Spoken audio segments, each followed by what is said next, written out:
which it stands, one nation, under God, indivisible, with liberty and justice for all. Good evening, everyone. Start off with approval of meeting minutes. Start off with the September 15th, 2025 meeting. I make a motion to approve the September 15th, 2025 meeting minutes. I'll second. There's no discussion. Ryan, please call for vote. Mike Aker, Yes. Pat Freck, Yes. Tina McDonald, Yes. Brandon Seifert, Yes. Brett Hyde. Yes. Moving on to a meeting October 2nd, 2025. I'll make a motion to approve the minutes from October 2nd, 2025. Second. No discussion. Ryan, please call for vote. Pat Freck, Yes. Tina McDonald, Yes. Brandon Seifert, Yes. Mike Aker, Yes. Brett Hyde. Yes. Closes out meeting minutes. Now we'll go to claims, general water, sewer, and payroll for October 6th. I'll make a motion to approve the general water and sewer claims for October 6th, 2025, in the amount of about $491,175.73. I'll second. Discussion. Seeing none, Ryan, please call for vote. Tina McDonald, Yes. Brandon Seifert, Yes. Mike Aker, Yes. Pat Freck, Yes. Brett Hyde. Yes. Moving on to new business. First is town permitting discussion. Yes, I would, this has come up numerous times about the town doing their own building permits, and Brandon and I had a conversation, a few weeks ago about it. So I contacted, the Allen County Building Commissioner, Joe Hutter, to talk to him about the process, and would, they allow us to do our own permitting, but we would use their inspectors.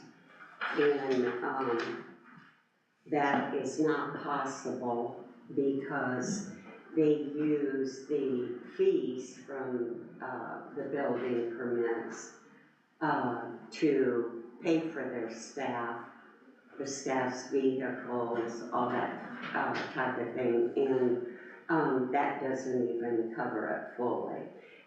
He did mention to me that,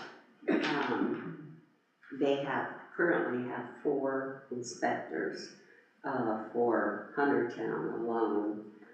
And, I know it was discussed when Beth was here, all of that. Joe Hutter, the Allen County Building Commissioner, is here tonight. I asked him to come in case anyone had more questions for him. I just did kind of high-level discussion with him, but if anyone doesn't think that is something we want to put to rest, I'd like to hear why, and hopefully get some questions answered. That would help us, like I said, put this to bed.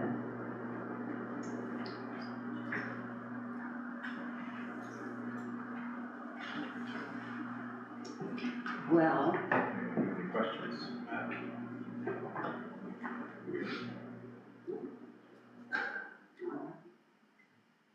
Close that out. thank you. Moving on, pay application number 2, Culver Asphalt. Junior Crossing Grant 2024-2, street improvements. Good evening, everyone. What you have is the second pay application for the CCMG project that is taking place over at Hunter Park. So Mercury and Gemini, and then also included is Rabbit Run, kind of over there right off the hill. So the first pay application was pretty small. I think it was $20,000 and some change, and that was really just some initial mobilization and a little bit of kind of utility coordination. Now they've gone through and they fully excavated Rabbit Run. They installed storm sewer. They put down their backfill. They have stone down. They poured concrete curbs and the sidewalk along Rabbit Run. And then similarly, over on Mercury, they excavated, I think almost all of Mercury. I think they stopped right before Apollo, and they've gone a little bit onto Gemini. Excavated all that out, installed the new storm sewer, backfilled, and kind of have that ready for concrete and then paving after that. And so this pay application number 2 is for the amount of $613,325.60. About short of them a little bit there. Anybody have any questions? Good motion for payment?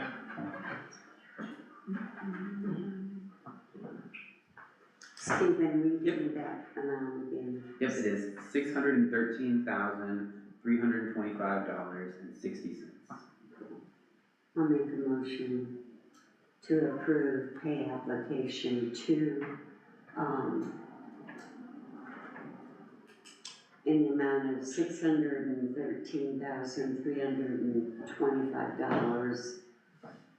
$613,325.60. I'll second. Discussion, seeing none, Ryan, please call for vote. Brandon Seifert, Yes.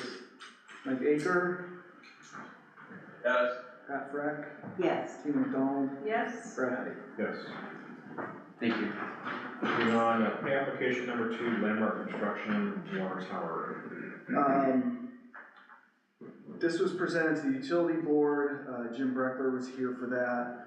They were given a draft, and they did not have the supporting documentation that's required to come with it, and they have still yet to be given that information, so they do not have anything to present. So he wanted this on there in case they got something today, and they did not get any of that supporting information. So the utility board tabled this, so you guys should as well. Okay.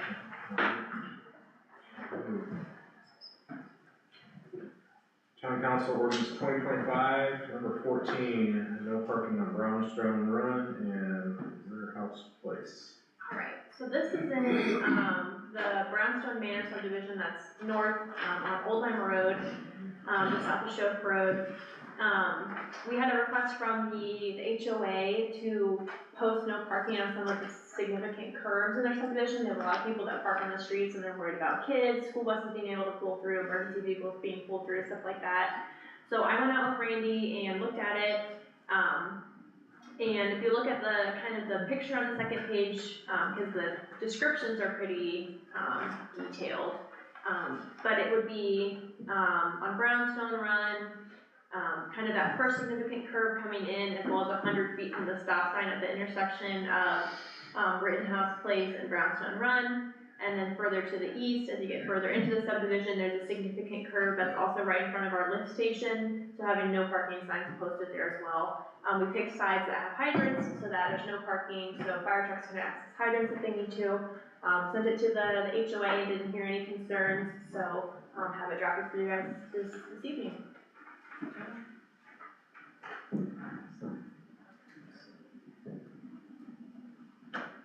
I make a motion to introduce Town Council Ordinance 2025-014, no parking on Brownstone Run and Rittenhouse Place.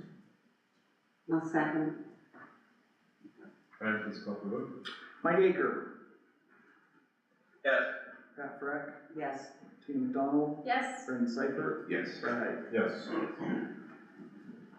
I make a motion to consider Town Council Ordinance 2025-014, no parking on Brownstone Run, Rittenhouse Place. I'll second. Discussion, Ryan, please call for vote. Pat Freck, Yes. Tina McDonald, Yes. Brandon Seifert, Yes. Mike Aker, Yes. Brett Height. Yes. Make a motion to adopt Huntertown Town Council Ordinance 2025-014, no parking on Brownstone Run and Rittenhouse Place. I'll second. Ryan, please call for vote. Tina McDonald, Yes. Brandon Seifert, Yes. Mike Aker, Yes. Pat Freck, Yes. Brett Height. Yes.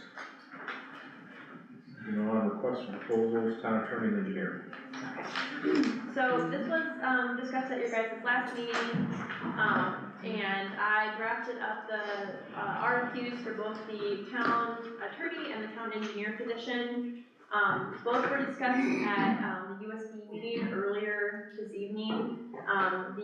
They didn't take a formal vote, but the consensus was to publish the RFQ for the town attorney, and then for the town engineer, either extend the existing contract for 1 year or publish the RFQ for the full 3-year term. And then in that time, whichever extension time works best, form a hiring committee to discuss what hiring a in-house engineer would look like.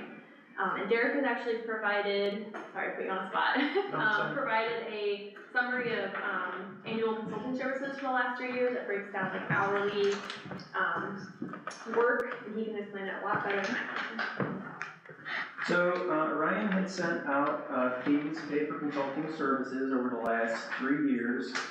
That information is included in here, and all I did was I added to it what that represented in hours. You know, the amount of time that we worked for each of those items. There's 3 pages here. The first page is related to town council on call. The second page is USB on call. And the third is all the individual projects that we're doing with independent agreements for the utility service board. So if we start on the first page down at the very, very bottom, over 3 years for town council, it represents just under 800 hours. To put that in perspective, a typical work year for an employee is 2,080. So 779 hours for town council. Flip to the next page and you go down to the bottom. For the utility service board, a little more, well, quite a bit more, 7,261 hours. So the combined total between council and USB for on-call services is about 8,000 hours. And then if you flip to the third page and look at the work effort to date, you know, some of these projects are under construction, some are in design, some are somewhere in between. But to date, for the list that's been provided, it's about 15,000 hours. So roughly over the course of 3 years, what does that math say? 23,000 hours. You divide 2080 into it, that would tell you how many people full-time for 3 years. So to say that, if the town decided to bring in a full-time engineer and support staff, whatever you wanted to do, you know, you probably could easily justify doing that based on the work effort. Where things start to get tricky is the experience level of who is brought in. Somebody with lots of experience would comfortably be busy full-time with the number of hours that are being spent on engineering annually. Somebody with a little bit of experience would be busy full-time. They'd be doing different things. So as you're evaluating how you want to move forward, I wanted to share that with you to communicate that there's a large volume. I would say the majority, if not all, of the council services could very likely be handled by an in-house engineer, and probably most of the on-call for utility service board could be handled by a town engineer. Means you gotta consider is that engineer's gonna need some tools to be able to do their job, software, so there'd be, you know, a little bit of a capital investment to get them, you know, the tools that they need. And as I mentioned to the utility service board, especially as it relates to the last grouping of projects, we sub-consult out for geotech and survey and electrical engineering and controls and integration, things like that. As you evaluate this, you may want to consider still reaching out for these other projects because of the time commitment associated with them. And in some cases, the skill set that's needed to be able to do those projects, like a wastewater treatment plant or a water treatment plant or a water tower, if it's something like a utility main extension, if it's something like manhole lining, that's all stuff that somebody with experience should be able to work with the construction community to get something built. And to say, regardless of what you do, whatever time you decide to make a decision, we are here to help support the transition for however the council wants to move through this. We're very grateful for the work, obviously. But whatever you guys decide is the best plan of action, we're here to support. So really, that's all I wanted to do. I just wanted to kind of share that with you. Thank you. Yeah. I do have a question there. I know you've got a couple, one of your employees out there. Are they each sort of dedicated to one specific, either overall project or type of engineering work? So just like any firm, you kind of line the skill sets up of the employee with the job that needs to be performed. Okay. So Stephen could work on multiple projects Yes. based on his skill set. And Exactly. Jessica, the same thing. Exactly. Oh, okay. Yep. All right. So we have 3.5 people ready to do plan reviews whenever they come in. Mm-hmm. It just helps with people taking vacation, PTO, and things come up on. Yeah, we've been grateful, gracious. It's been gracious for us to be able to work with the town for as long as we have, and we kind of have a process in-house that is working for us to try to keep up. Yeah. Well, we're grateful for what you've done for the town. Well, thank you. I appreciate that. Okay. I don't know if you need to note it, but Mike dropped off his phone. I'm assuming, left. yeah, I'm assuming he got a call.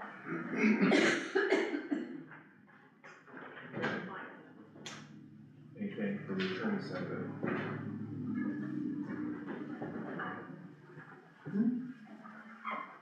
Just a request for proposals for town attorney and engineer, so we just figure this out. Yeah, it's, they're both in the same position, but both of their contracts are expiring at the end of this year. Discussed it in the USD meeting, where the conversations differ drastically is, we're not currently looking to hire an in-house, or considering hiring an in-house attorney. So maybe that question is a little bit more straightforward. Still has the capability to extend the existing contract for a year and reevaluate, or post the RFQ for a 3-year contract. And then on the engineer side, same exact questions. It's just maybe whether you want to take a year to evaluate, you want to take 3 years to evaluate. But slightly different in that one is considered in-house, an employee, versus one is probably going to be considered contracted out for at least the next 3 years. So I'll start. And thank you again, Derek, for this. That's a real eye-opener on a number of hours. And I don't think we're in a position at this point, because we're more of a bedroom community. I don't feel we need to hire engineers, and aside from an engineer, I assume there's support personnel that assist those people, right? Like,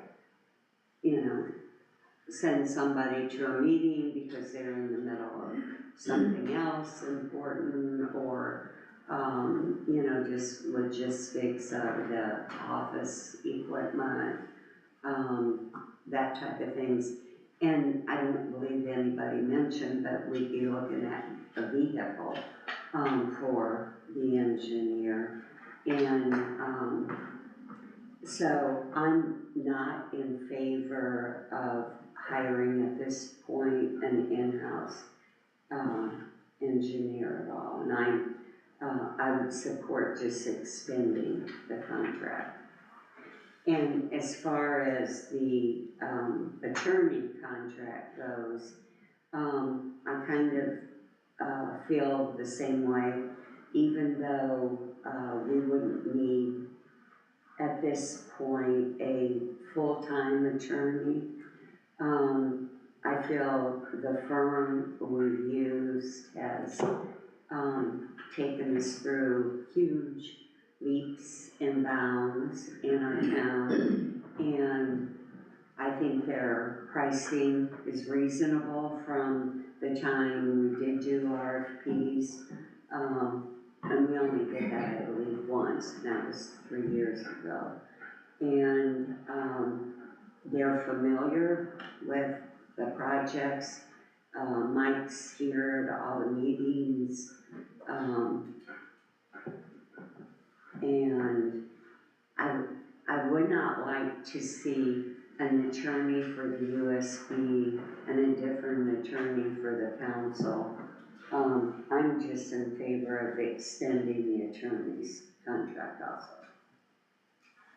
I would like to, I know that I had mentioned about doing an in-house attorney, engineering. I didn't mean for this year since we don't have a salary ordinance in place, but I would be okay with us going through the RFQs for both the attorney and the engineer, but for the engineer side, that we only make it on the RFQ just for 1 year, because Tony Ramey from the USB had mentioned about having a committee, fact-finding committee, I think is what it was, to start the process of what it would look like for an in-house engineer, and so that's why I'm in favor of that, but still doing an RFQ, just since we're using taxpayers' money, want to make sure that we're doing our due diligence. So I'd still want us to go through the RFQs for both the attorney and for the engineer.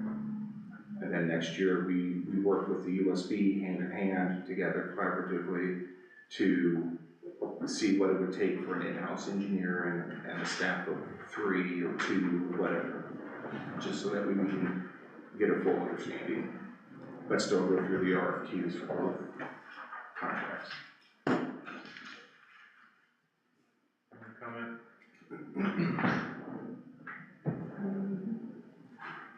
I can see both ways of doing it. I mean, we've been happy with Derek and Dunlop. To extend the contract a year would be in our best interest, I think, since we don't have anything, in place yet. But also looking outside is probably a good idea too, is to compare the two to see how, they stack up against each other and, I see a town engineer in the future. So, See yeah. that right now is some of these larger projects wind down, for one person. I've been on council since I was first elected in 2014, and we didn't actually start doing the RFQs for attorney and for engineer until our first town manager came in 2018, because of exactly how much we were spending. We were always, when these audit group came in from the state, one thing they've always said was that we have too high of engineering fees and we have too high of attorney fees. But unfortunately, it never made it into the final report, because the town has the ability to have their town attorney to look it over and to decide what to keep, what not to keep. That is what I ran into the first time that I was part of the audit part, and so they had removed those parts of what the state audit had found with regards to high engineering fees and high attorney fees. Beth came in 2018, she talked with Ryan, they both talked it over. That was one thing that was glaring with her, with Beth, when she came in, was the high attorney fees and engineering fees.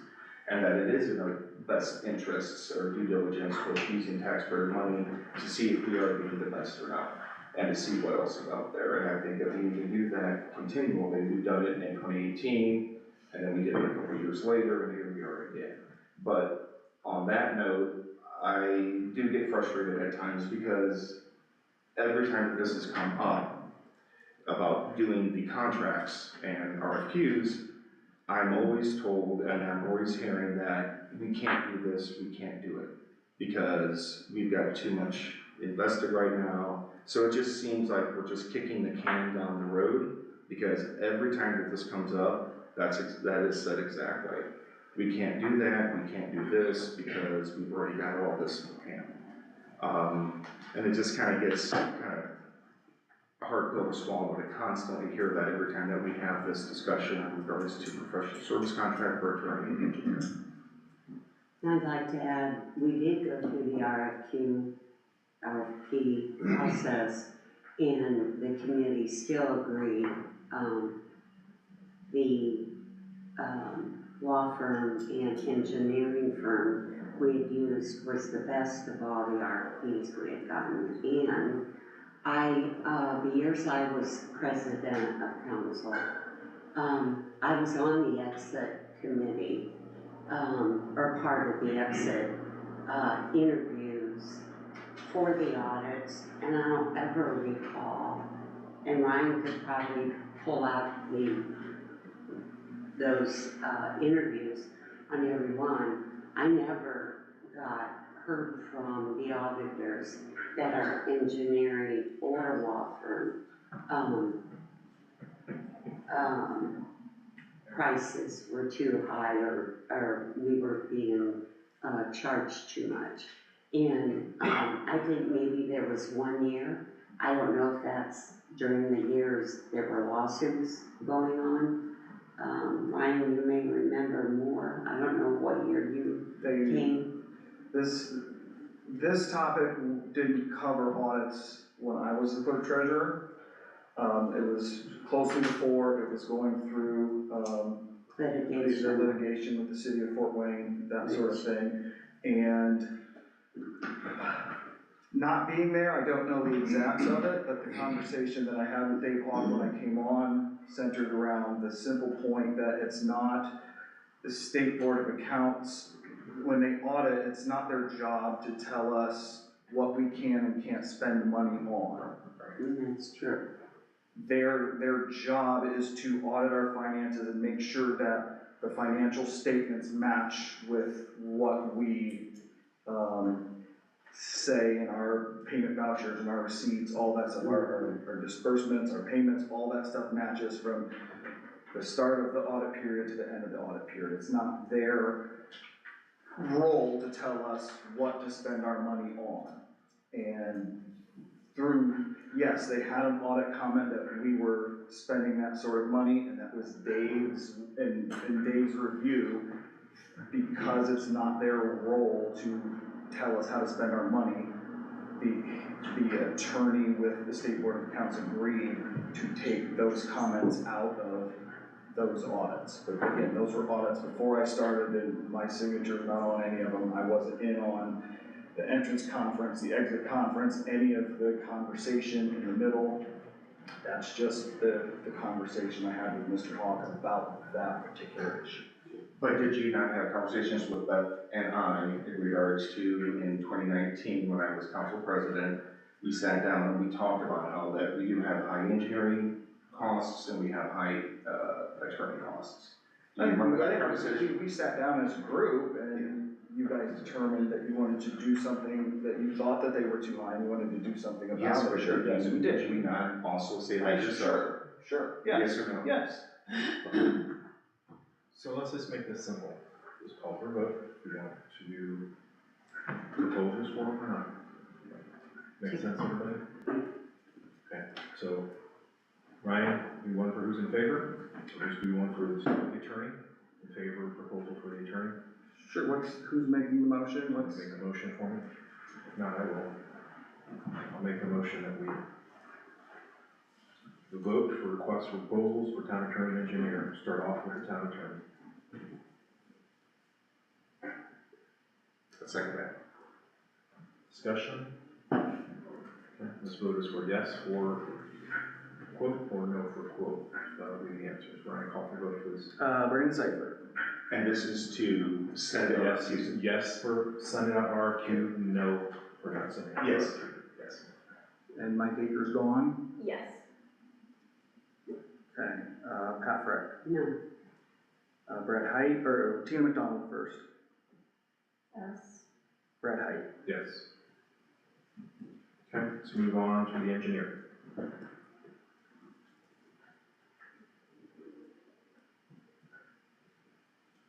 Are you ready? I need somebody to make a motion. I counted this called as both, so it's all one. Well, we're taking two separate votes, so let's I'll make make two a separate motion. motions. Thank you. To yes or no answers, so send out requests for proposals for the town engineer. Second. Ryan, please call for vote. Again, yes or no? I'm at Pat Freck, No. Tina McDonald, Yes. Brandon Seifert. Yes. Brad Height. Yes. Okay. Moving on. Access requirements for 1673 West Gump Road, stepping up physical therapy. Alright, I will introduce this and then, the applicant, the developer of the project is here to give a brief presentation. So, pull up my information here. This is for the, southeast corner, I guess it's up on the screen there for you guys to see, of State Road 3 and Gump Road. The applicant is stepping up physical therapy. I have a site plan in your packet in front of you. First is kind of a clearer version of the proposed development, so you'll see there is a physical therapy office, a second building to the south, a detention pond, and then the proposed garage all the way to the east. The second paper is the site plan, it's a little bit blurrier, but that one illustrates the proposed median along Gump Road. So, the questions before you tonight are twofold. The first is, does the town want to require a concrete median in Gump Road? And the second is what material, if yes, what material would that median be made of? It is Allen County Highway who does all the street review for the town of Huntertown.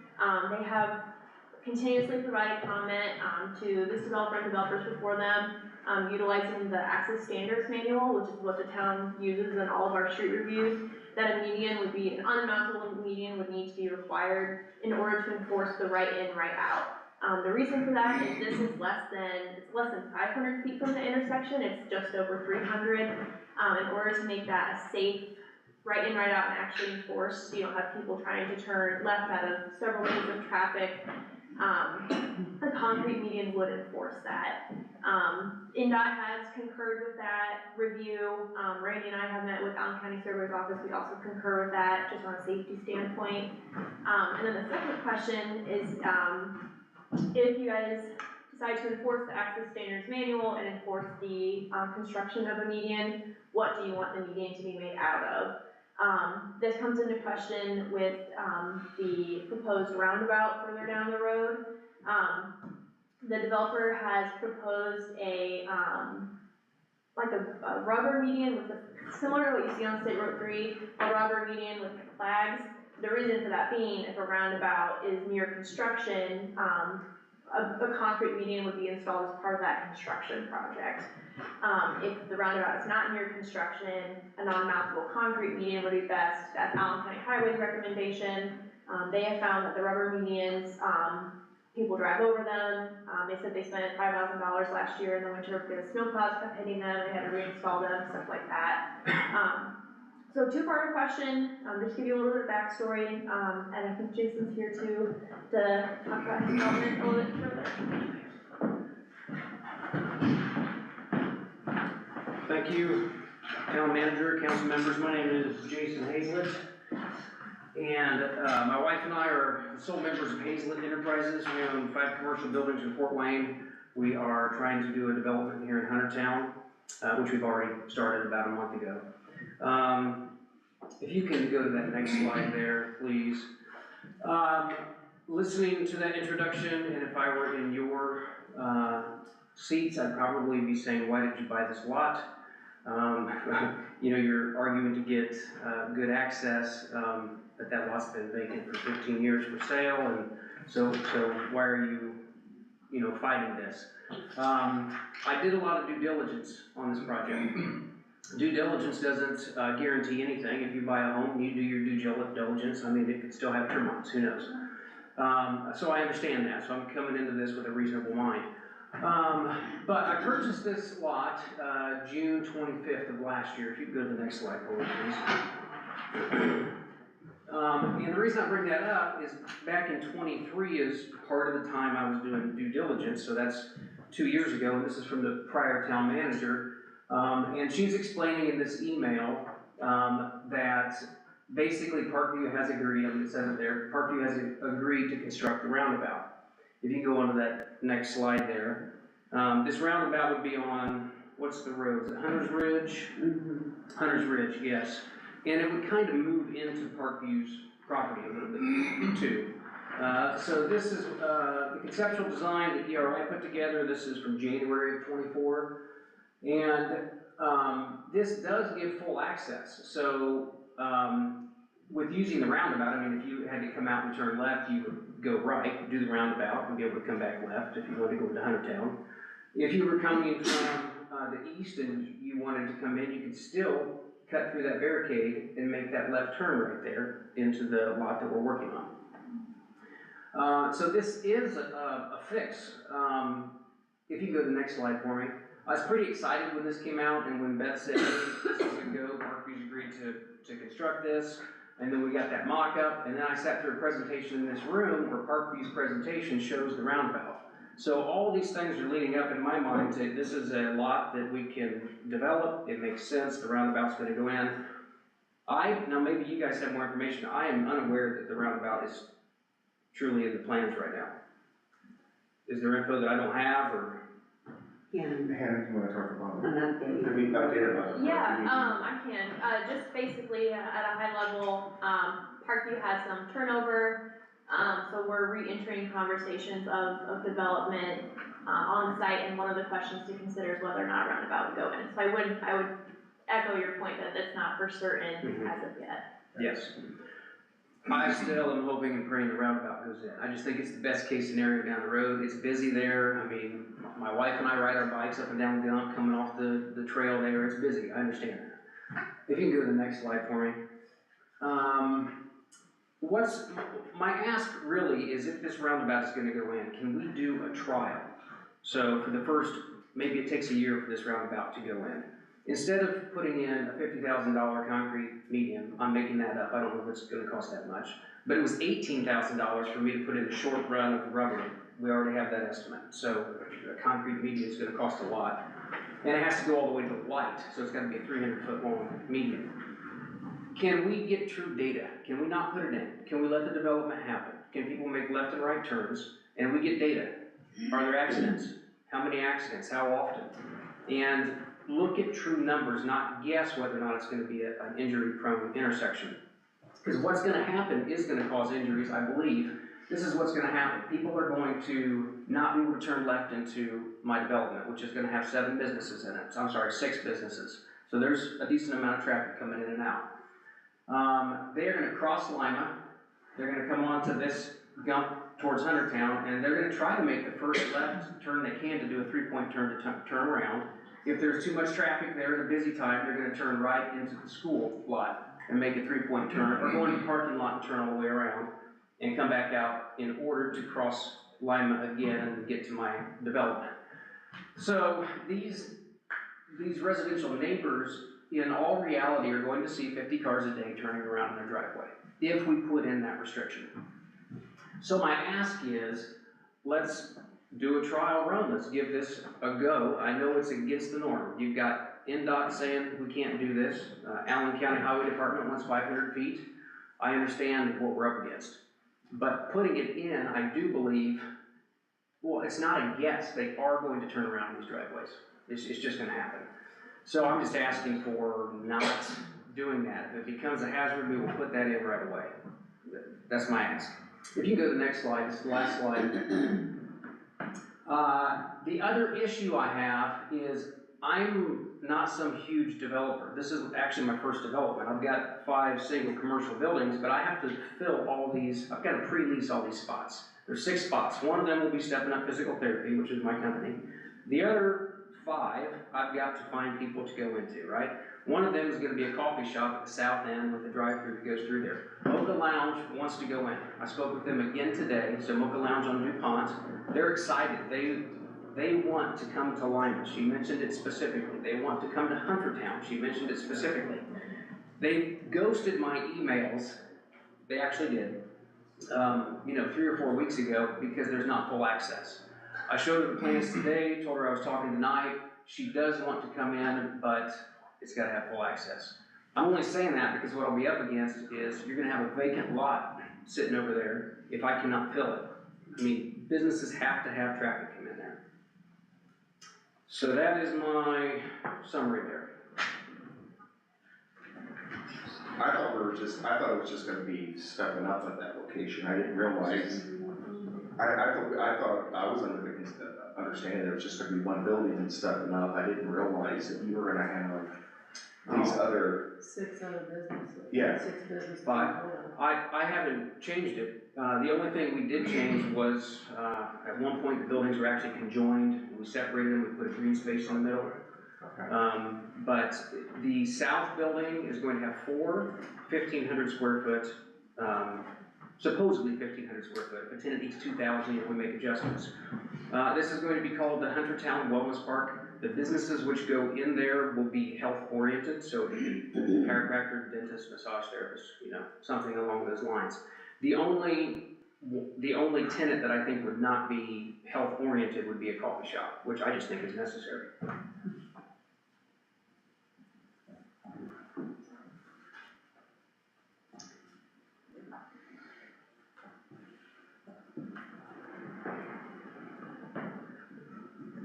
Discussion, questions, motions.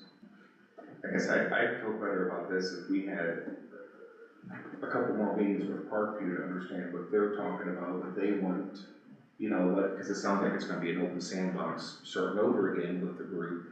And I don't know if we could make a decision tonight without knowing what Parkview's going to be doing. And maybe I'm wrong, and I can be, but I'm just, it sounds like it needs to go hand in hand between your development and Parkview's development, if I'm understanding it correctly. Perhaps, except we know that roundabout's not gonna be in there for a year or two, it's just not. Well, we don't even know if we're even gonna have a roundabout yet, we haven't even talked about that. Right, so that's what my second big ask is that we do a study. I mean, I know we're breaking rules or bending rules, if you will, but what are we gonna do with the people on the west side? They are absolutely going to have cars pulling in the driveway, they just are. So I'm saying let's not put the median in, and let's take true data, how many accidents are we gonna report, and see what happens. My opinion of that, sir, would be something needs to go there just in the name of public safety. That's my opinion, I would go right now. I agree with that.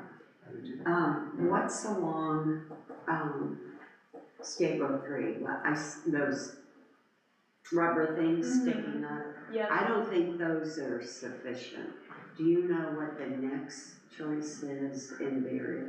Is it the concrete ones where you can move them? They bring them in and set them? I don't know what they're called. Whatever. Yeah, I'm Is not that the quite next? sure. As a temporary is what I was thinking. Right, I'm not sure,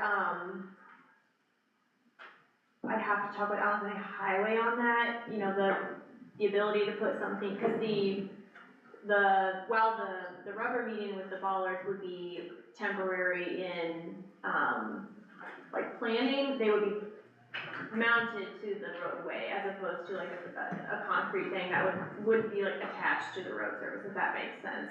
So what Allen County Highway would allow to go in the roadway as well as in that. And then just really briefly to the traffic study thing, just for your guys' information, typically, if there's an interest in seeing what would happen at the intersection, it's typically done through a traffic, similar to the traffic study for the roundabout, it can be done prior to the development actually going in. There's capabilities based on the use of the building to calculate how many cars go in and out, utilizing the existing roadway, stuff like that. So that's something that can happen prior to a requirement being made on the median. I think the only thing that would need to be taken into consideration would be Jason's timeline for the development, because this is having to hold on allowing that to be occupied and allowing it to be constructed, because it's an important access question. I can check it It's out. better than the yellow bullets, you're not gonna drive through that. Another option, for you guys to consider, I think I mentioned this in an email, if you're worried about how this would align with the time frame of the roundabout, we did something similar with the park redevelopment, how their drive is now. They just signed a letter of commitment saying that if in X amount of years the roundabout doesn't move forward, they will make the necessary improvements to the roundabout and the sidewalk to meet Allen County standards. That way, it didn't hold up releasing the development, but it, held them to have to create access standards for a driveway if the roundabout does not go through, because that's so up in the air right now. They gave that letter to Allen County Highway, they signed off on it, the town signed off on it, stuff like that. I think regardless, the question remains of the median, because that would have to happen no matter what the roundabout status is or not. I like the idea of the temporary one for now. And it takes care of public safety, it takes care of that, and it's a good hold for now until we have those further discussions with Park. In my opinion. So let's do some. Temporary. Or the temporary one, yes. No, I'm sorry, what Brett was suggesting. Concrete, yeah. The concrete, yes. It seems like can be something temporarily till things get bedded out with other projects. Sounds like a good idea. Do we need a vote or anything for that? Would you be comfortable if we if this discussion is tabled and revisited at the next meeting in October? Yeah, I think there's public comments on this too, I don't know if you hold that to the end or. Typically we would. Okay. I can allow it, briefly. Sure. Yeah, that's fine, they just need to be 3 minutes or less. Sure. State their name, address. Yeah, if you wanna go to that next slide here, please. I have, Public comment here. there is one here, Okay. in person, I have 2 through email. Or maybe 3 through email. Next slide. Yeah, so this is, from Gary Chrisley. I write on behalf of my mother, who is the last surviving member of the original 13 families of West Gump Road. Having lived at 2011 West Gump Road for 62 years, she's extremely concerned about the wellness park and the traffic impact that it will have on her residents. At the age of 92, she's very worried regarding the potential increase in traffic and possibility of vehicles using her private drive as a turnaround, which could impact her safety. Although technologically challenged, she wanted to express her opposition to the proposed median associated with the wellness park as a concerned citizen, and that's for her son Gary. And then from Brandon Clem, you have my permission to address this at the meeting as I am not able to attend. I do not want my driveway to be used as a turnaround on my property. Gump Road is already congested as it is, thank you. And last one here is from Nolan Baker. Hello Jason, my name is Nolan. I just recently moved in with my girlfriend Brianna. Unfortunately, we are both working seconds tonight and I can't make the meeting, but want our concerns heard. This is our first house and I definitely don't want the road across 3 to end up like Carroll Road by Walgreens. We especially do not want people turning around constantly in our driveway as it will become a nuisance and I feel invades our privacy. I don't want to have to wait for someone to back out of my driveway so that I can enter mine.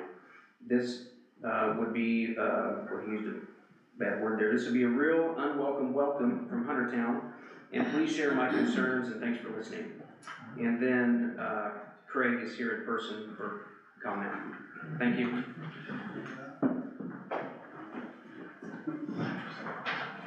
Yeah, I'm a homeowner on that stretch of road, 1935 Brook Road. And please, Craig Foster. Thank you. And I don't, you have the slide. So I think we may be missing the point. I know we're trying to save traffic accidents, reduce traffic accidents, but if you put that median up, the obvious customer is going to be coming mostly from the east side. So they're not going to be able to turn where they want to. They're going to cross through. The first choice will be to go to the right, to turn around. You can't go into the parking lot where the ball diamond is because that's gated off during normal business hours for safety reasons. The next driveway is the school parking lot, which is also gated off. So the third choice on the blue route up there is to go into the office parking lot for the school, go in the east end, drive through the parking lot, exit the west end to make your turnaround to go back west and cross over Highway 3 again. So there's one option. The other option is the yellow line where you come through Highway 3 and you start looking for an open driveway, homeowner's driveway, to back out, or to turn into so you can back out. I don't know if any of you have ever gone into one of those driveways and tried to back out of it. That road is ridiculously narrow. The speed limit is posted at 25. Now there's a radar sign up there. I was there yesterday at 8 o'clock on a Sunday. I probably watched 12 cars go by. Every one of them was between the speeds of 32 and 35 miles per hour. And some of them were more than that. And I think the radar stopped working at a certain speed because I would estimate the guy was going at least 40 and it just went black. It didn't even display that he was speeding. So I would welcome any of you to go there and pull into a driveway in the middle of the day and try to back out. That I think is going to be more of a traffic hazard than people on the other side of Gulf Road facing the traffic that they're turning into. Because when you see somebody coming at you, there's less chance you're going to get hit. But if you're backing up, it's just wide open. That's like a racetrack, that one section of road there. So as a concerned homeowner on that road, I just want to point that out. I think we may be making things worse. So your idea of maybe a temporary barrier that could be taken out if it's proven to be bad is probably a good idea. But to put in permanent concrete right off the bat, I think would be a mistake. If you put up something temporary and you get 6 months, a year's worth of data, and you say, yeah, this is bad, we're having a lot of accidents, then you can take it down. And maybe the roundabout be here by then. Who knows? Maybe not. Another thing I wanted to point out was foreseeing accidents.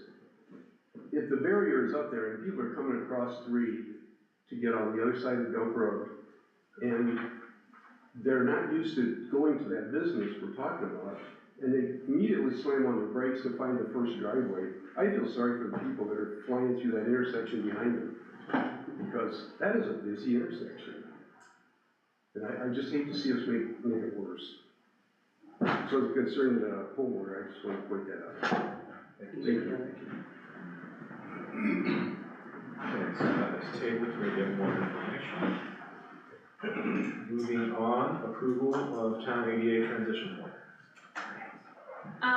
These are not in your packets because they're very long, but Ryan has them there. It's just an update to the ADA and the, I'll go first. The ADA transition plan.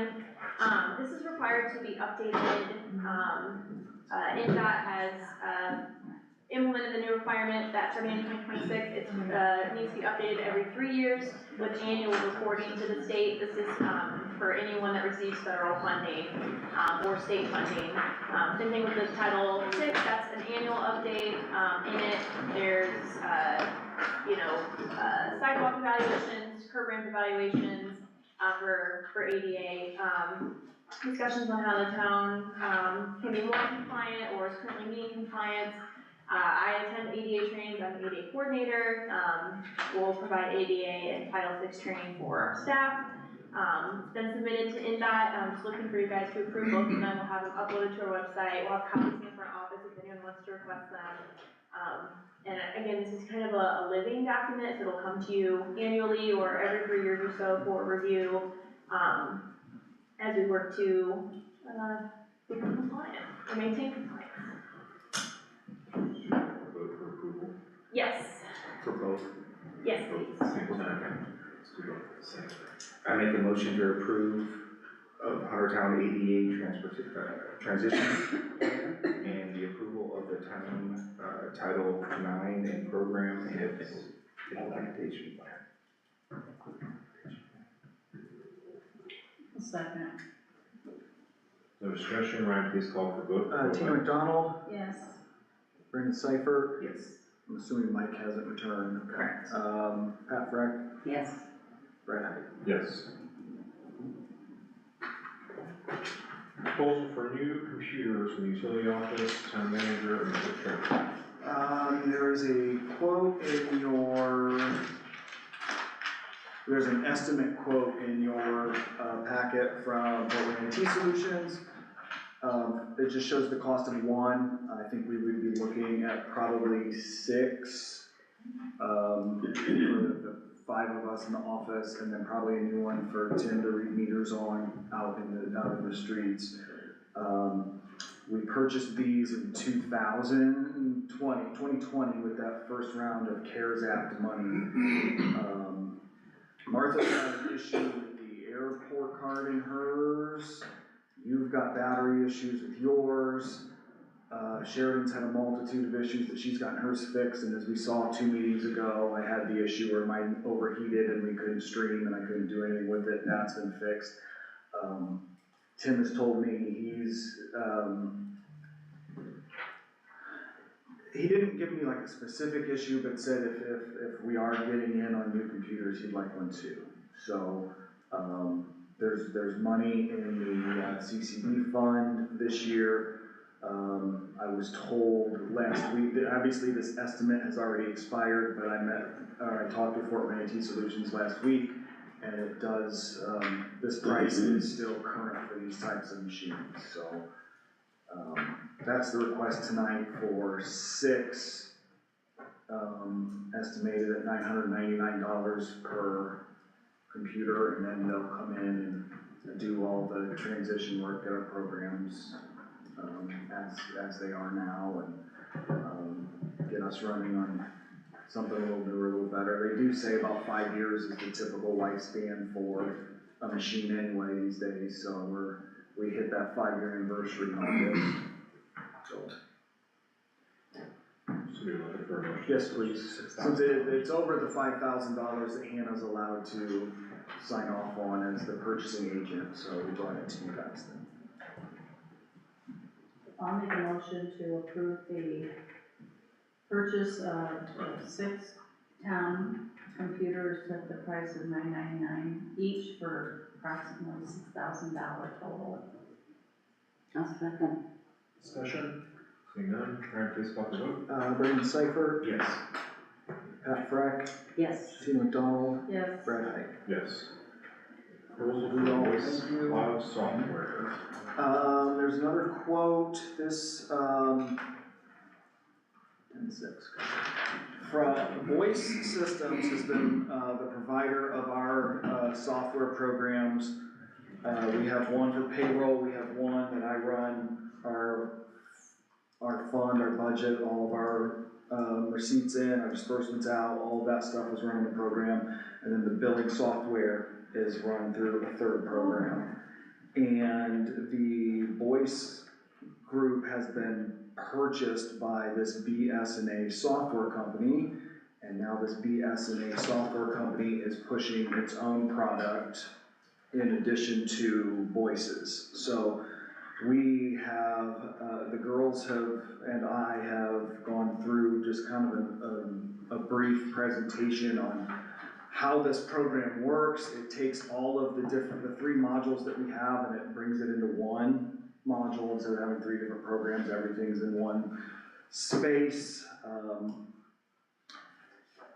So as you look through this cost summary, you see the different prices. The annual fee is about $38,930. Just for comparison, the current products we just renewed here, and the license for them started in October, was $14,800. So this is about $20,000 annually more than what we have now. There's another annual fee below there for another $1,775. You see they're doing an early adopter discount for the migration of this. So that doesn't cost us anything. If we wait past a certain date, it's gonna be another $59,470 to migrate all of this stuff over. I'm told that it's intended to be an end of the year discount, but the salesman said they will probably hold this until summer, June or July. So we have a little bit more time than just right now here at the end of the year to decide on this. Have you talked to any other clerk treasurers I that have you? Really, I don't know how many other clerks are transitioning to this yet. That the other aspect of this is that they are not discontinuing the current programs that we use. And any state board of accounts changes, any Department of Local Government Finance changes that we need to incorporate, they're going to provide those changes in the current programs that we have. So we don't have to change, we don't have to do any of this stuff if we don't want to. Will there come a point where this company says, we're gonna phase this out and everybody has to do this? I don't know, they're telling us now that that's not what they're going to do. The concern is if they do, is this extra $60,000 migration cost included in with everything else. So we would be looking at, right now, the total proposal to do everything would be about $80,105 on this proposal. If we waited and this other fee came on, now we're up to $140,000 to transition, and then the annual fee would still be in that $38,000, where again, I said we pay $14,800 right now. I think the girls want to switch. You've got a new manager. I think she just wants a fresh overview on her office, and this might give her a way to learn something new and be at the forefront of change. And well, and I like the idea that 3 programs, will run as one. That's crazy. There are some things like when I run payroll, I can send those payroll documents to the fund program and it uploads them, and then I can, make sure that, complete the payroll process using the 2 different programs. The billing program that the girls use on a day-to-day basis does not have any sort of attachment to the other 2. So Martha kind of gives me a month-end summary of what we brought in that I receive into the fund program. So yeah, the idea of everything being in one place is good, but there are also I have a small, just sort of issue with employee social security numbers just being out there for everybody in the office to look at, that sort of thing. I mean, there are certain things that as a clerk we take an oath to protect and that stay behind the closed door of my office that others aren't allowed to view. And this program might create some scenarios where some people can get into some information where there's probably shouldn't be accessing for people. That's my only sort of drawback on this. That is a big concern. So, I think we've got some time. If you want to take some time, think this over, talk to Martha, see what she wants to do, get her opinion on it. Are there alternatives? We've used the same company for a lengthy period of time. State Board of Accounts audits people that still handwrite the records and don't use the software system. So there are other software alternatives. We're not required to run one if we don't want to. We can do hand records, which would be so much more extra work, obviously. No, I meant other programs. Yeah, there are other vendors that provide similar things. That would protect the employee private I'd have to do a little bit of research on what other communities use, but I feel like they do a stat on this every year during their annual review, but I feel like somewhere between 60 and 70% of the municipalities in Indiana use Voice for their software stuff. It's all I've ever used, it's all I know, I don't know if I'm, not to say there isn't a workable program, a better program, but, I mean, this is what I know. So, just wanted to bring this to your attention. Again, there's money in the budget if we wanted to act on this. They did tell me that the current implementation process is out until spring of next year. So we would be looking at April or May before they could even start transitioning anything yet. And that still falls within, if we decide on something before the end of the year, I think we'll be okay with that $60,000 discount on the migration. But just wanted to get this in front of you and let you know what we're sort of being requested to do. If we stay, we stay. If we advance to something new, I'm all in learning and doing things the right way with this, so. But again, take some time, talk with Martha, get her opinion on what she might wanna do, and we can revisit this before the end of the year. Thank you, Ryan. I can, I don't wanna step on Ryan's toes. Please do. This is exclusively him, in his office and, his work with the front office staff, but, I can talk, I've had high-level conversations with the girls in the office. I think there's a lot of things in the current system that they feel are antiquated that the new system can address. I can't speak to any specifics, so I can maybe have them write up a summary of their thoughts or invite maybe Martha to come to a council meeting, just so you guys don't have to individually call her, make it easier for her, and have her send that over to you if you'd like. Yeah. Okay. That closes out new business unless council has something on the agenda. Going to old business, nothing is listed for old business again unless council has something for agenda. Let's go to reports then, council members. Anybody have anything to report? I just have, just one thing, I kind of, tonight, would like to see us create the EDTA over there for the shops in Howard Creek. It's frustrating because the developers have come in on the commercial side and wants to work with the town, wants to collaborate, and vice versa. I just feel that if we're gonna collaborate, then we need to work with, just like we do with all developers, not just one or the other, but with everybody and treat everybody fairly. So, tonight, I'm making a motion that I'd like to create the Copper Creek EDTA and have Hannah work with Rachel Black and Alyssa McGully to have this submitted to the county EDC since they're acting on our behalf. I am making a motion tonight, right now, that we move forward and create the Shops at Copper Creek EDTA. I think it's been long enough, and I think we as a town, we need to move forward and collaborate. Is that because they're not communicating about what's going on, or we don't know what's going on? Oh, no, they've communicated. They have. What is the? They don't fit the criteria. We don't know that, Pat. Even Tom Pittman said, it's a gray area. It's not that they don't fit the criteria, it's a gray area. It's not that they don't fit. Hannah, I thought they did not, when you went through the criterias, that when I looked at it, they didn't.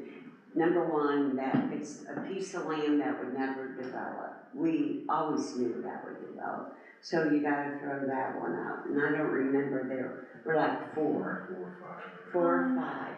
Yeah. And I was thinking they did not. And if we're gonna be consistent and follow a criteria, then we should be consistent if we're going to But this is the first commercial developer that we've had. deviate. Well, but then, okay, there's gonna be a lot more behind them, then they may want us to deviate. And, you know, I mean, the criteria is there for a purpose. Well, the last conversation that I had with Rachel Black and Alyssa McGully is that they're waiting for the town to make the call. So tonight I'd like to have an official vote, so we can throw it out there, let the dust fall where it will, and let's get something official on as a vote. Did you find that? I did, I can maybe provide a little bit of history and you guys can jump in, just because it's been a little bit since this was discussed, and on your guys' docket. So an economic development target area, is a way to offer tax abatements that are not currently offered by the town. So the town offers real and personal property tax abatements. So remember, my RDC came for like Riverside, it's for like manufacturing equipment, hiring, stuff like that. There's not a lot of, the town does not currently have any tax abatements for commercial. Economic development target area is a way to, do that. I apologize, I thought I had it up. So an economic development target area is a very specific Indiana code site, outlines what per Indiana code an EDTA can be designated. I apologize, I thought I had it, but I had another thing in front of me. There's things in there, like it's a historical area, it's an area, and then kind of where it gets a little bit more broad is an area that has had difficulty developing, and it lists a couple of reasons, and then it says, or for any other reason. And so the interpretation by, of the Indiana Code by the Allen County Redevelopment Commission staff, or Economic Development staff, is that the specific Copper Creek parcel does not meet EDTA designation. And the reason that's important is because they would be the ones creating the report to propose to the Allen County Economic Development Commission justifying why the Copper Creek shop meets the EDTA designation. I can't even remember how long ago it was. I talked to Tom Pittman about it several months ago. He said, you know, there's a reason the code is vague. You can make that interpretation. What would need to happen is that the town would need to create that report and either take it to the Allen County Economic Development Commission, or the town would need to explore having their own Economic Development Commission to pass the EDTA designation. So Brandon's 100% right. The court, or the ball is in Huntertown's court. I think the question, there were several. I mean, we had the executive session. There were several areas of EDTA designation that were discussed. And then, because what I need to do is whatever areas that you guys discuss, I have to create individual parcel lists to then forward to, it's a lot of work. So I wanna make sure that I know where you guys actually wanna go before I get that and we start working on it together. I thought we had selected certain ones, but did not select Copper Creek. Three areas were discussed in executive session. Decisions cannot be made in executive sessions, and no conversation ever came to a public forum. So no decision was ever made on EDTA designation anywhere in the town of Huntertown. And that's why I was suggesting start with the shops at Copper Creek, because it's already in existence. It's not any of the other parcels that we've had discussions about. So, and again, they've been waiting patiently for a long time for something. And, you know, they're not a nonprofit that has lots of money in their checkbook. You know, they understand that the town is growing through the RDC and that there's not a lot of money there.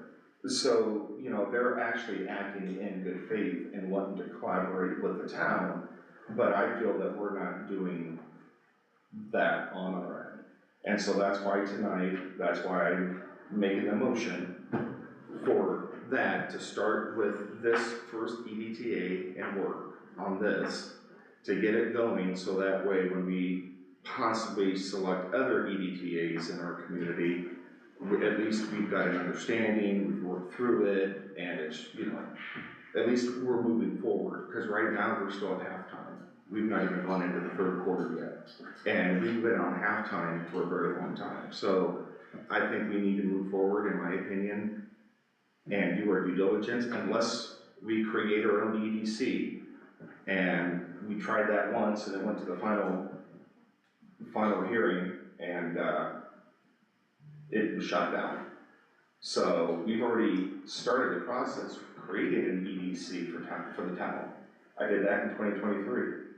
And, you know, we're all the way through all the ratings except for the last one. All this could have been alleviated had we have created our own EDC back in 2023. I have the code, if you'd like me to read it, or. Yes. So, this is Indiana, oh Valley, it's a long site. Oh, Indiana Code 6.1.12.1-7. After favorable recommendation by an Economic Development Commission, the fiscal body of a city, town, or county may by ordinance designate as an economic development target area as a specific geographic territory that has become undesirable or impossible for normal development and occupancy because of the lack of development, cessation of growth, deterioration of improvements or character of occupancy, age, obsolescence, substandard buildings, or other factors that have impaired values or prevent a normal development of the property or use of property, has been designated as a registered historical district under the National Historic Preservation Act of 1966, or the jurisdiction of a preservation commission, and then lists lots of historical sites, but the first site is kind of relevant to the conversation. which, in my opinion, it doesn't apply to Copper Creek. It's got power lines running through it, so they can't use all the line, they can't use all their property. The power lines were there when they bought it. But they're bigger now, since they changed, since the electric company changed them over. We currently have a motion, do I have a second?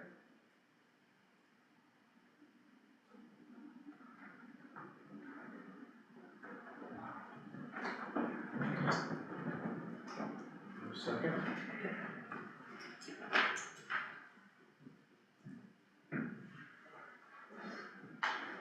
Okay, moving on, unless other council members have business, resource officer. Yeah, nothing. Thank you, sir. For treasurer, There was one other request from an employee. The Christmas holiday runs, Wednesday, Thursday. And there's that Friday, December 26th. A request has been made to request an additional holiday for the town for Friday, December 26th. You did this a year ago, July 4th hit on a Thursday, you gave the employees July 5th off. That did not apply earlier this year with the Juneteenth holiday, which hit on a Thursday. Everybody was into it on the 20th of June. So I have no opinion, I was just asked if I would bring that request to the council tonight for a vote. Well, in my opinion, I think it would be nice to do that. I think it's nice, but they can always take PTO. Yeah, that's also, true too. right? Well, if everybody takes PTO, well, but. just one employee said, Not everybody can take PTO. just one person. One employee came to me and asked me to make the request. I don't know how many of them are talking amongst each other to agree to, hey, can you go talk to Ryan about this? I don't know if they're starting from somewhere else and sources A, B, and C are telling source D to come He talk should to just me. come for himself and say, hey, can I have the day off, that way he gets it off and everybody's. Sorry guys, I already got it. Okay, so currently, do you want to vote for that, or do you? Well, it's I mean, currently not in It's our currently not on the list of holidays days for this year. for this year. Again, there was a precedent last year where you added an extra I holiday know. for one That's what we get July for being 5th. nice. And now they want I'm a not Friday being- holiday at Christmas. They're not requesting the same for, January 2nd, the week after. They're willing to come in and work Friday, January 2nd, but the day after Christmas is what they're requesting. And again, if you wanna take some time, think about it, come back next Yeah. meeting, address it, do that, you don't have to throw anything out Okay. tonight if you don't want to. I did my part, thank you, that's all I got. Town manager. You asked. Alright, I apologize, I have a bit of a list. First, update on Old Lima, after a meeting last week, we had the site visit today. The dewatering contractor is going to place their equipment off of the road behind the trench in between kind of like where Riverside is and then the ditch. They just do that as if one element of their system gets bumped or hit, even as construction traffic is moving through, it breaks the vacuum, it doesn't allow the wells to work properly, so they just want to keep it as far away as possible. That leaves one lane open without any piping in it, so we won't have to pay the contractor to move the piping, because the northbound lane will be open. You guys voted to have it be southbound traffic, and that's something we can do. We'll just have them kind of fade in and fade out, have it marked one way southbound, but it will be in the east lane, which is typically northbound. I talked with the sign provider, and he said that he feels confident he can charge us like an hourly fee, a labor cost to move signs in. We'll need additional signage based on what's already on site, and then there's just like the daily sign rental fee, which is approximately $3. He hasn't given me a final quote on that yet, but I should have it here soon. And then, the closure is good until the 15th. The dewatering contractor said that they'll be able to move in, probably middle to end of next week, so we can work within that time frame to get the closure transitioned to a one-lane open with no later than October 15th as the open date. And then for how long the dewatering lasts, that's very, as Jay said, it's very up in the air. They estimated again 2 weeks to a month, so it's just gonna be, as we pay attention to it, making sure to keep residents updated via Facebook, the website, and the texting app, make sure everyone drives safely. I did feel like when we were out there on site, there's a lot of people, I think you mentioned it, Brandon, there's a lot of people treating it as it's not closed. So we talked about there being some confusion, switching over from closed to not closed. I think honestly the switch might be, because we're gonna make so much effort on safety in the beginning, it might make it, it might make people pay attention a little bit more and realize, instead of just driving through it like normal, realize, oh, it's a one way. We'll talk with Pedro, have them out there, we'll have the signage posted, we'll put the speed sign out, all that stuff. Just an update on that one. Brief update on the compost permitting for the residential yard waste site. I have everything done. I'm waiting on a legal description from a surveyor and some mapping from the Alpine Surveyor's office, and then it's ready to submit. It's a mailed in application, so we'll mail 2 copies down to IDEM. That'll be done. Friday, the Dave Hoff got a updated City of Fort Wayne contract. I sent it over to you guys this afternoon. We haven't had a chance to look over it internally. The big differences seem to be they added estimated rate charges, connection to base charges, stuff like that in it. So we'll evaluate it, provide a cost comparison that's for you guys to evaluate. The actual text of the contract did not change at all from the original contract proposed in May, so the 20-year timeline is still in there, as well as any other stipulations about permitting and system development charges and stuff. All of that has remained the same. So let me understand, if we were to agree on the contract, we just undo our sewer plant and go with the City of Fort Wayne for 20 years? Or is this only if our system isn't ready? That the contract's in place for 20 years, but they're not necessarily going to treat the sewage for 20 years. I'm assuming that you're probably minimums. I haven't looked at it, I don't know. But the idea of it was that we would flow water and get water and flow sewage back to them, was the idea with that. For 20 years. The contract is for 20 years. How long the town would need that is a different number. I briefly What that read number through is it. to exact, I couldn't tell you that, but see around, we're adding on. I briefly read through the contract this afternoon, and it has language in there that, in the event that the town wishes to disconnect earlier than the 20-year contract, they will still charge all rates for the full 20 years, regardless of usage or not. They would consider it a breach of contract. They're essentially preserving capacity is what they're saying for 20 years, so they're gonna charge you whether you use it or not. And like the here, pay for the whole week whether you take them or not. Yeah.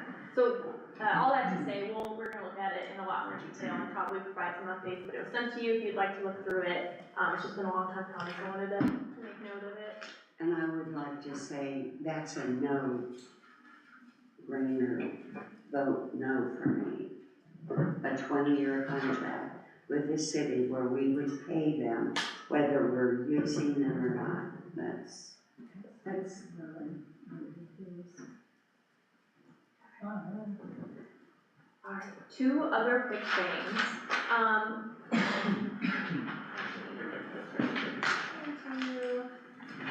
Flat Rock, you may have seen construction, it's on, pass that around, Carroll Road, yeah, just take one and pass it down. On Carroll Road, just east of the, commercial park that has like the physical therapy office, I think there's a massage, I can't remember which one, south side of Carroll Road, so it's in the city of Fort Wayne. But the town, we own Carroll Road and the road right of way. So they, need your approval for their entrance permit onto Carroll Road. So that the, section 1 you can see here is proposed townhomes. I think there's quite a few, I apologize, I can't remember the exact number. With also the potential, if you look at the west side, to connect to future commercial there. So it would be a high traffic area.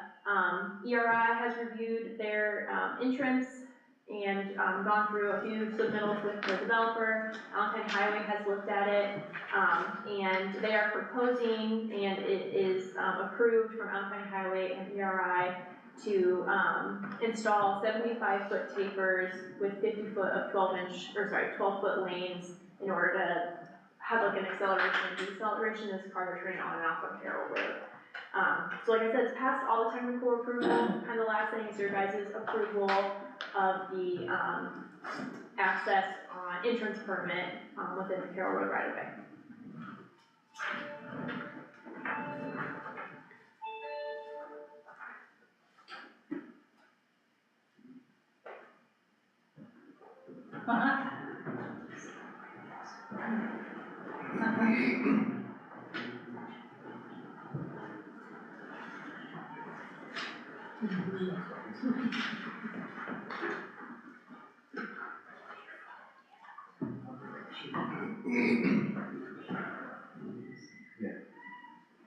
I'm sorry, I'm on the call. It's okay.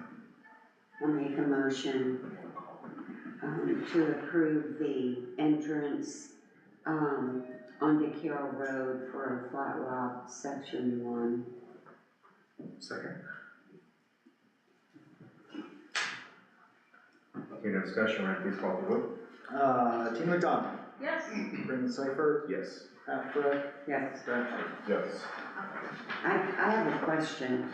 So they had to come to us and ask for approval for an entrance onto Carroll Road.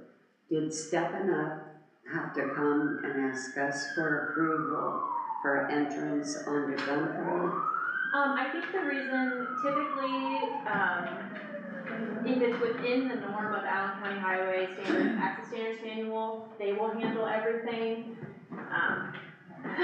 Can't screw that in the door. But because this is slightly different in the fact that we're, like, typically when we get a plat that's within the town of Huntertown, we see it from day one. We see the primary, we see everything, we're providing comments from day one. Because this isn't within our jurisdiction besides the road cut permit, and all of our road cut permits go to Allen County Highway, the subdivision, I mean, they're moving dirt, it's well on its way, so it's coming a little late in the game. So Allen County Highway just wanted to make sure that you guys got eye on it, and that we felt, from an engineering perspective, felt comfortable with it, because it's a unique situation where it's our road, but it's a different jurisdiction who's reviewing the plans. Whereas like Steppin' Up, we've known since, I think June of '24, the site plan and everything like that, so it's a little. And where the entrance was gonna be, and it was gonna be right in and right out. Is that correct? Yeah, my understanding, Allen County Highway for Steppin' Up specifically, they provided me all of the comment letters that they've given. I think they went back to 2016, like every submittal that's going there, and every single comment has been right in, right out. Okay. Not will be. Okay, one last thing I've got for you, unless anyone else has any questions on Flat Rock. So I sent an email about this a few weeks ago, but the Huntertown Family Park Board has taken a vote to, begin the discussion of transition, back to the town of Huntertown. They voted on a 3 to 5 year transition plan, and they wanna form a committee with park board members, town staff, and town council members to discuss that transition. So they're looking for, 2 appointees from the council to that committee. Obviously, we report everything back to the full council, but for purposes of open door law policy and everything, have people appointed so we can begin those discussions.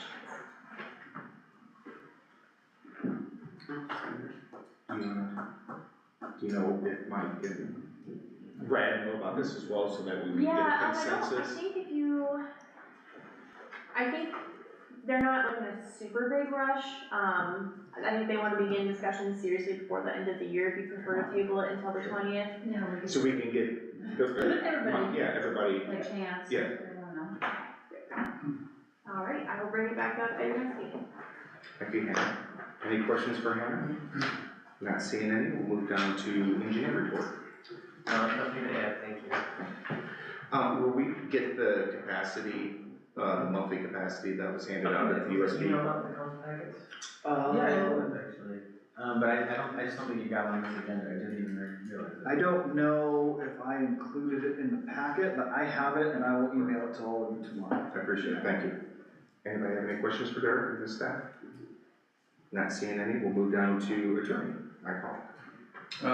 Nothing much to report, we're still working on, working with Hannah on the annexation ordinance, and the related documents for the, properties on Dutton Road.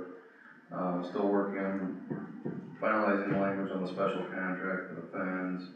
Hope to have something shortly on that. And working on the access easement for the property there, the easement agreement there, for the property we're stepping up to and the water utility. Any questions? Okay, not seeing any, we'll move down to public comments. For those individuals like to come up, please 3 minutes and come up to the podium and give your name and address. My wife and I own the property, this is Name and address, please. Pardon? Name and address, please. William Flaggy, 1617 Pheasant Run. Okay, thank you. Yeah, we own I've owned the property just to the southeast of the proposed development there on the corner of 7 Up. I've been there for 42 years. And I just wanted to make a comment to get it on the record that we are willing to sell land to the south for a southeast entrance to Mr. Hazel's property, and which would benefit not only Mr. Hazel, but I think it would also benefit the bank and Willis as well, because then everyone would have an exit out to the south, which would relieve a lot of pressure on Gump Road. So I didn't know if the council was aware of that, and I just thought that should be out there so that everyone knows that that's at least a possibility. That's a good thing to know. Yeah. Definitely we'll have that talk amongst Discussion, ourselves. Yeah. definitely. So that's all I have to say. Thank you. Thank you. Anyone else?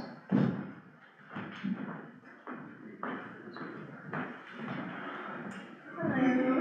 Hi. Just for the street name and address again, just for the street. Megan and Ryan, 1535 Fairway Court. We talked about the item, we heard briefly, on that. The fence, has that been brought up as a motion? That was supposed to be something that was brought up. We're still collecting quotes for you guys to consider for events. I just want to say, so I went out with a tape measure and some measurements. 8 foot's gonna be, I mean, as high as stuff is stacked, there's gonna be probably 10 foot. I just wanna, if you're looking for quotes, 10 foot's probably, it would have to be 10 foot to be, yeah, it's gonna block some, but I'd say if you're gonna do it, you might as well, Were you aware we also discussed in the council meeting about having the street and road guys and that in the barn there to take an inventory of what is directly in your back on our side? Yes. So I, we're when that's going to happen, that's a Randy question, if we, come on back with him. But we did discuss that, I think, last month, about taking an inventory of should be there, what shouldn't be there, what's old that needs to just get rid of. So we do, I think there is a consensus of that, to have that cleaned up and have that look. Okay, good, yeah. The other thing, so item has been out to that facility? For our MS4 permit, yes.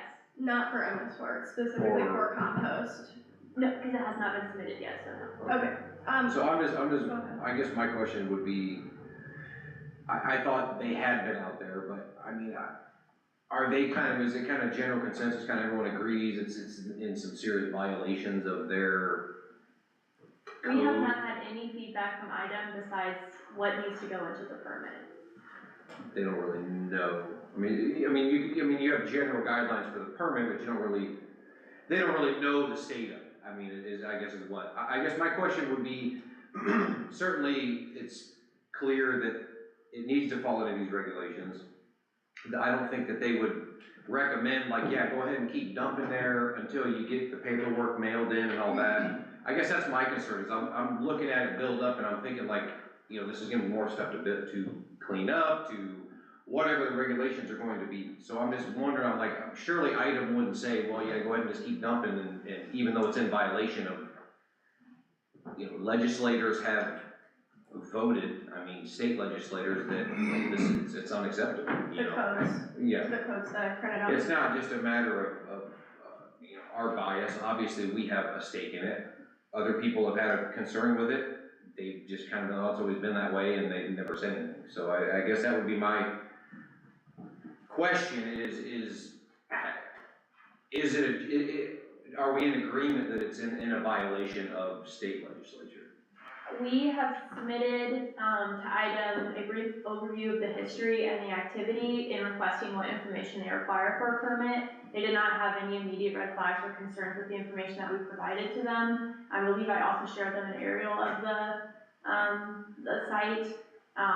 In filling out the application, I would say there's nothing to me that has stuck out as a jarring red flag. I'm not quite sure of their process because we've had very limited communication with them. Is once they receive the permit, if they come out and do an inspection, their website and the permit isn't very clear.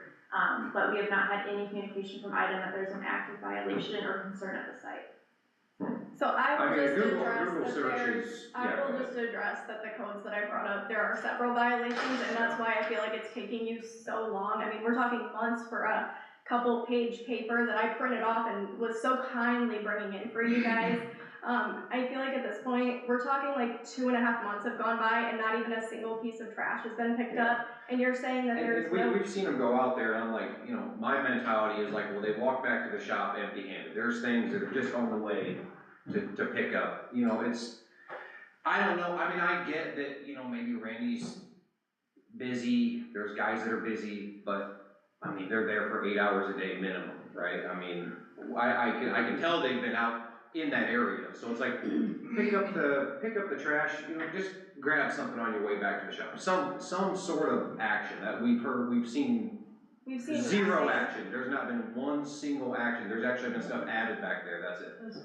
Go ahead, sorry. I feel like going into my next comment, you guys are now advertising to pick up the entire town's leaves. And you're gonna dump them directly back in the compost pile. That is not, that's not, sorry, I think Tina, you had asked a question and Tina, I provided an answer. They're taken directly to a landscaping and fertilizing company. They are not dumped at the site. Okay, That's what I kind of thought. I didn't remember seeing them. Yeah, it'd be a lot of leaves. I'm like, last year, I would have noticed it. I mean, that would be like I just asked because you copied and pasted back your response and your response back, I have it, I could have brought my phone up here, was that yes, that's what they do every year, so that's what they were doing. So that's why I was just curious about that. If they don't, that's great. But leading back, there are violations because, I mean, on paper, like where it is, how much is there, the fence, the whole thing is a violation. And they're continuing to dump back here daily. Again, we haven't seen a single piece of trash picked up. We haven't seen you guys sitting here bringing things. We haven't seen any progress. We haven't seen anything, Yeah. and we keep That's getting all told we're at. that. We're talking, honestly, we get, you know, we spend our whole evenings, I mean, generally when there's a meeting, I get it, you guys do as well, but, you know, we got kids, we got our normal things, so we're, you know, hauling up here to, so it's, we get frustrated, you know. Yeah, and anything with the government takes forever, I know, I work for the government, I work for a Yeah, government yeah. contractor, it takes forever. Right, No, yeah, I I'm sure, I I'm totally sure. understand the item Understand your process, frustration but too, because you haven't heard a thing. we haven't heard anything, we haven't heard an update, and then we come to the meetings and we hear other things being brought to attention, computers, all this, and it's like, this is an active property that you guys own in our backyard that is a disaster. And nothing's been done, no trash, is all we keep hearing is item paper for 2.5 months now. Nothing's been submitted yet, and it's been 2.5 months. I need to see some type of progress or action, like being taken, or we need to know like what your guys' course of action is with this facility, not just, hey, because again, there are violations and whether, there's no way IDEM has sent anything back saying there wasn't, because they haven't even been out here. So it's important to us that we know what your guys' next steps are and what actions are gonna be taken outside of just we're submitting a paperwork. I would like the fence to be brought in front of the board, and like, we would like to have some type of, you know, sit here and listen to kind of like what your guys' thoughts are on it, and we wanna know kind of when that plans on taking place. So I apologize if I seem like I'm getting aggressive or heated. I just, again, we've seen no action. She getting hungry. I am starving.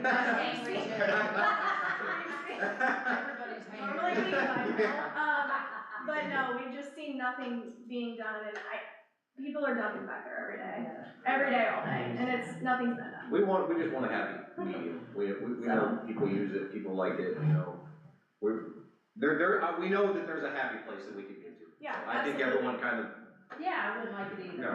Absolutely not agrees, either. so. So, and hopefully we can get some answers. Yeah, I'll get quotes finalized for your next meeting. Jumping on it. And I'll work with Randy on like an active cleanup schedule. They are down as staff member and we're entering leaf season, but they should be able to find some time. But if you wanna do it on the weekend, I'll help, I don't care, seriously, I'll help, I mean, I've been clean, you know, they do it on a Saturday, I'll come over and give them a hand, no problem. I'm outside doing stuff anyways, I'll see them, I'll probably bug them anyways, so. Yeah. Cool, So, thank you guys for your that's time. all. Thank you for keeping us straight on it. Really. Anyone else? Not seeing anyone else? Our next town council meeting is Monday, October 20th. October 20th, sorry. Yep, the next council meeting is Monday, October 20th at 6 p.m. I'll take a motion to adjourn. I'll make a motion to adjourn. All those in favor say aye. Aye.